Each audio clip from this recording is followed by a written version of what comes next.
Bisa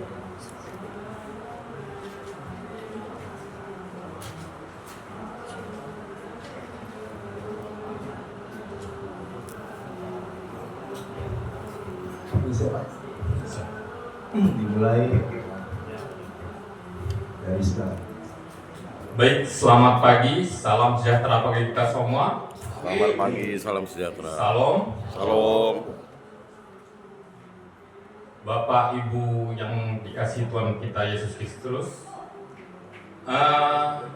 Natal adalah momen istimewa ya bagi setiap orang yang merayakan Natal. Untuk merayakan kelahiran Yesus Kristus, tahun ini, tahun 2024 ini sangat tema yang paling singkat tapi sangat unik bagi saya. Di mana tema ini adalah marilah kita sekarang pergi ke Bethlehem. Itu mengacu pada ayat Lukas, yaitu Injil Lukas, yaitu pasal 2 ayat 15. Di sini mengajak umat Kristiani untuk mereplikasikan perjalanan iman menuju Sang Juru Selamat. Tema ini terinspirasi para gembala yang mendengarkan kabar lahirnya Yesus Kristus dari malaikat Tuhan yang hadir pada saat itu. Kita bayangkan pada kegelapan malam, para gembala tiba-tiba hadir malaikat Tuhan, yang sebenarnya mereka juga begitu hadir malaikat Tuhan itu mereka merasa ketakutan, tapi malaikat mengatakan jangan takut, menyampaikan kepada mereka bahwa ada kabar gembira. Melalui tema Natal ini diajak untuk menyambut Natal dengan hati terbuka dan penuh rasa syukur. Kita mengajak untuk di sini dalam tema Natal, marilah sekarang kita pergi ke Bethlehem. Ini mengajak kita menuju lebih dalam ajakan itu, di mana kita dicerminkan oleh para gembala. Frase sekarang kita pergi ke Bethlehem merupakan ajakan untuk tidak hanya berdiam diri, tetapi lebih melangkah menuju iman yang lebih dalam, di mana para gembala meninggalkan kenyamanan. Mungkin pada malam hari dia waktunya untuk istirahat, karena siang hari mereka sudah disibukkan dengan menggembalakan domba-dombanya, memberi makan, memberi minum. Tentulah pada malam hari itu mereka harus istirahat. Tapi begitu mendapat kabar berita dari malaikat, para gembala bergegas melihat apa yang terjadi sebenarnya yang telah disampaikan oleh malaikat Tuhan kepada mereka. Mereka di sana melihat Maria, Yosef, dan bayi kecil, yaitu Sang Terang, Sang Juru Selamat, Yesus, terbaring di palungan, di mana memang suatu tempat di kandang gembala, bahkan dibayangkan di palungan itu adalah suatu tempat yang sangat sederhana. Kita tidak bisa membilangkan itu sangat hina. Memang kondisi seperti itulah kondisi yang ada. Kalau kita bayangkan kandang gembala yang ada memang kandang dengan tempat makan ternak yang disebut dengan palungan itu sendiri. Memang kondisi yang sangat sederhana, yang tidak kita bayangkan. Mungkin di sini kita belum pernah melihat keluarga kita melahirkan seperti itu, tapi Yesus telah dilahirkan tempat yang paling sederhana, yang tidak pernah kita menerima, melihat keluarga kita yang dibaringkan di palungan pada saat dilahirkan. Inilah kondisi bahwa kehadiran Tuhan tidak harus di tempat yang begitu mewah. Ini apa yang diinginkan dari pemahaman ini, ajakan ini? Ajakan ini paling sangat sederhana sebenarnya. Ajakan di hati kita, bagaimana kita bisa melihat apa yang sebenarnya terjadi pada saat itu. Para gembala kalau melihat pada saat itu melihat Maria, Yosef, dan Yesus. pada saat ini kita tidak mungkin akan berjumpa seperti hal-hal seperti itu lagi. Di mana yang bisa kita lihat hal-hal seperti itu? Yaitu kita bisa melihat di hati kita itu sendiri. Maka oleh itu kita harus rasakan di hati kita kelahiran Yesus Kristus itu sendiri, maupun bagaimana Maria melahirkan di kandang domba dan didampingi oleh suaminya Yosef, Santo Yosef itu sendiri. Bagaimana kita merasakan di hati kita, mengimaninya, meyakininya bahwa Tuhan itu telah hadir untuk penyelamatan kita, Sang Juru Selamat bagi kita.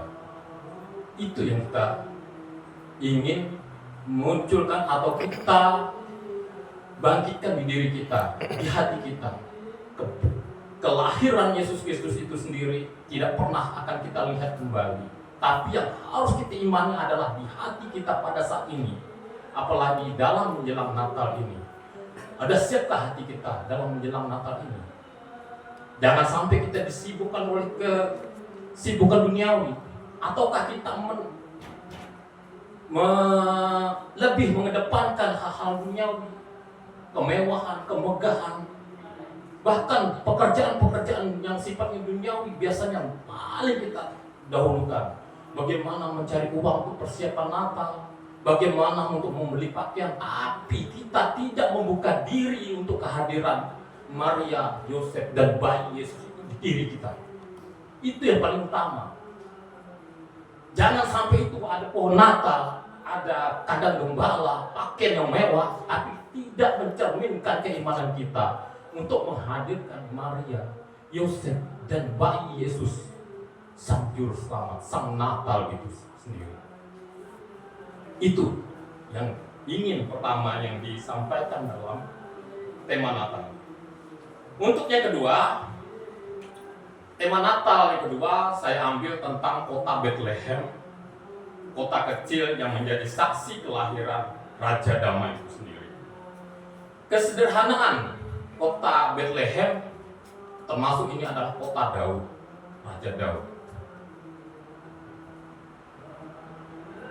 Suatu kehadiran Tuhan Yesus itu sendiri tidak harus di kota besar, tapi kota kecil yang tidak menjadi perhitungan, tidak diperhitungkan oleh masyarakat banyak.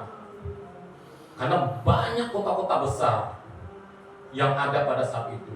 Mengapa itu di Bethlehem? Mengapa di kota kecil? Karena Tuhan mau hadir bukan di suatu tempat kota yang megah, kota yang besar, kota yang ramai penuh dengan kemewahan, tapi ingin Tuhan menunjukkan kesederhanaannya, lahirnya Yesus Kristus itu di kota yang sangat kecil dan tidak dipandang pada saat itu sebagai kota yang sangat diperhitungkan pada saat itu.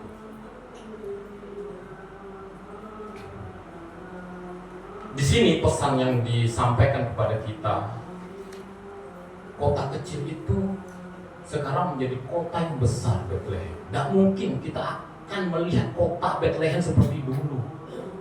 Tapi di mana kota Bethlehem itu sekarang? Ya sebenarnya itu ada. Kota Bethlehem adalah di hati kita, di keluarga kita. Apakah kita sudah menyiapkan istri, anak-anak kita, bahkan orang-orang kita cintai, orang yang terdekat dengan kita, atau orang-orang yang menjadi orang yang sangat kita sayangi, sudah kita siapkan Bethlehem bagi mereka di hati mereka? Jangan kita bicara tentang bagaimana kita Natal harus ke pantai, bagaimana kita Natal harus ke tempat-tempat yang mewah, ke diskotik, dengan hiburan kembang api. Tapi bagaimana kita dari sekarang ini menyiapkan Bethlehem di hati kita, di keluarga-keluarga kita yang kita cintai, istri, anak, maupun orang-orang di sekitar kita. Itu yang ingin dibawa di dalam tema Natal pada hari ini, pada tahun 2024 ini. Saya berharap Bapak Ibu yang dikasihi Tuhan kita Yesus Kristus bisa membawa Bethlehem di hati kita, di mana kelahiran Maria, kelahiran Yesus Kristus yang dilahirkan oleh Bunda Maria, sang tabut suci, dan didampingi oleh Bapak kita Yosef yang sangat mencintai kita dengan hadirnya di hati kita ini. Saya kira itu yang bisa saya sampaikan. Mudah-mudahan ini bisa manfaat bagi kita. Terima kasih. Salam. Selamat pagi. Salam sejahtera bagi kita semua. Terima kasih Pak Kus, luar biasa.